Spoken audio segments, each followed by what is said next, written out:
حدیث کې راځي رسول الله صلی الله علیه وسلم فرمایي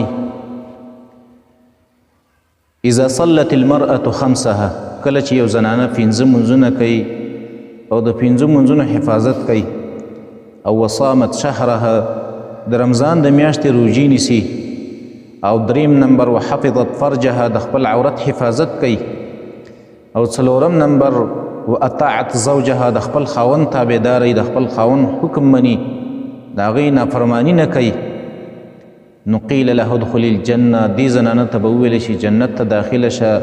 من ای ابواب الجنه شئتې د کومې دروازې د جنت نه چې ته غواړې یعنې کومه زنانه کې چې دا څلور کارونه او دا څلور صفتونه پیدا شي پنځه واړه منځونه حفاظت کوي د رمضان روژې نیسي د خپل عورت حفاظت کوي او د خپل خاوند تابعداري کوي دې ته به د قیامت په ورځ باندې مکمل اختیاري چې د کومې دروازې د جنت نه ته غواړي بس په هغې باندې ننوځه او دا آسان اعمال دي هر زنانه د دې په ځان کې راوستلی شي چې کله په دې باندې عمل وکړي د جنت هغه اته دروازې دې ته کولاوېدلی شي او دې ته اختیار میلاوېدلی شي چې په کومه دروازه ته ننوځي نو